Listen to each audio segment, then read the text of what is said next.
Sudeyv müəllim, bir müddət əvvəl səhiyyə sahəsindəki vəziyyəti, xüsusən təbibin rəhbərliyini çox sərt tənqid etdiniz. Bu yaxınlarda sizin sözünüzlə desək, Vüqar Qurbanov işdən azad edildi. Sizcə onun işdən çıxarılması təbibdə, səhiyyə sahəsində vəziyyəti müsbətə doğru gətirə biləcəkmi? Yəni dəyişə biləcəkmi? Vəzifəyə birini götür, başqasını qoy. Bu bir işdir. Amma klasik olarak bu sisteme yanaşmaq düşüncəsi ayrı şeydir.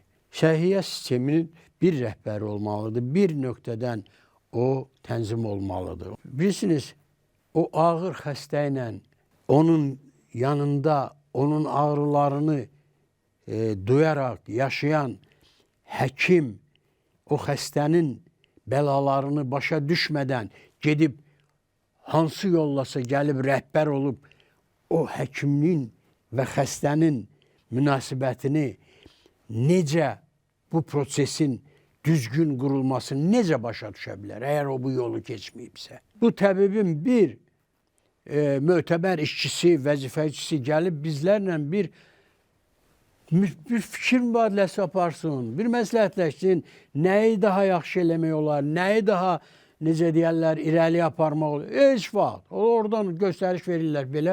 Bu xəstə operasiya oldu.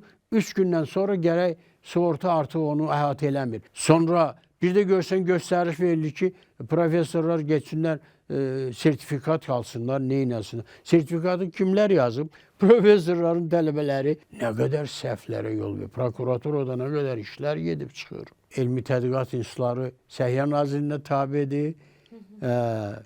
Xəstəxanalar təbibə tabedir. Yəni də burada qarma-qarışıqlığı var. Bir də görürsən, təbib qərar verir ki, bu qrup 20 ilin, 30 ilin professionalı, elmi adı var, baş elmi işçidir, doçentdir, nədir? Onlar müalicə işini apara bilməz. Belə birdən qərar verilir.